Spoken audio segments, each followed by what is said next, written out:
I'm now neutral on the president. You're now neutral on the president. Let's see how he continues to act, and if now, oh, absolutely, you have to get into a neutral position. And all right, so you are no longer an active. You are no people. longer, Anthony. I just don't want to pass this by. So you are no longer an active supporter of President Trump and his re-election bid. Yeah, I think that's pretty obvious from over the weekend. I mean, the guy's actually dissembling a little bit, and he's sounding more and more nonsensical.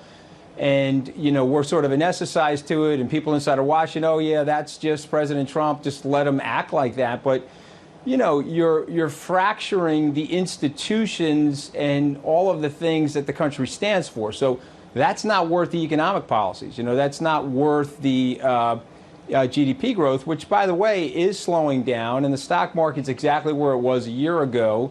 And I do think you have a bigger problem with the trade war than people think. The Fed is not cutting rates if the economy is doing super well. So, you brought up stochastic terrorism in our last interview, and I suggested, okay, I can understand how this charged rhetoric coming from the bully pulpit of the presidency could lead to some unintended tragic consequences. And so all I said was, I wish the president would stop doing that.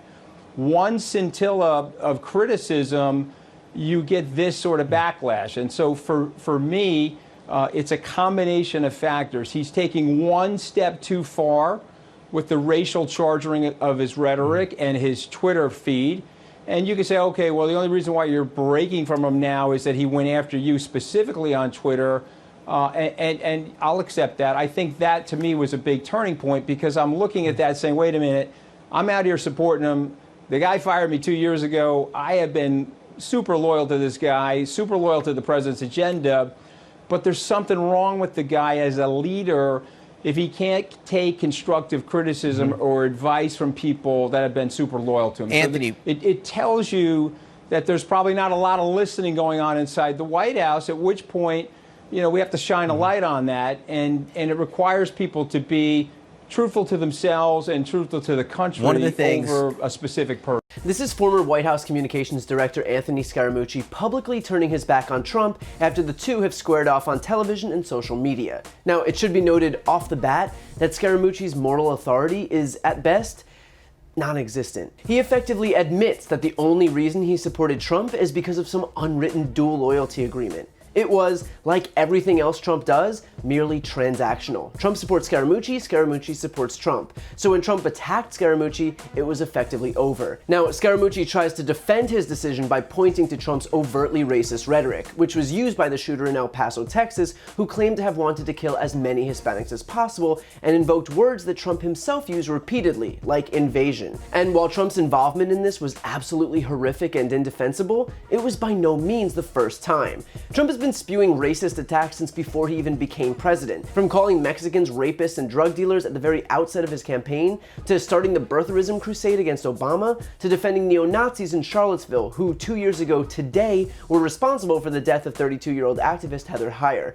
So for Scaramucci to pretend that the El Paso shooting was some watershed moment is just lazy performance art meant to make himself feel better. But with all of that said, Scaramucci does point out a slew of examples of the extent to which Trump is mishandling the presidency, invoking slowing GDP growth, a stock market that has lost every gain it made in the last year in response to his ill-fought trade war with China, and the fact that the trade war has dealt a massive blow to farmers in the Midwest who rely on international trade. It's proof that while Trump's mouthpieces might go on air and toe the party line in news interviews, that if it's that easy for someone like Scaramucci to turn around and suddenly tell the truth, it's not like he had some epiphany and was finally able to see the light. All of Trump's mouthpieces know that his presidency is ineffective. They know that his foreign policy consists of one failure after the next, and they know that his economic policies are an unmitigated disaster.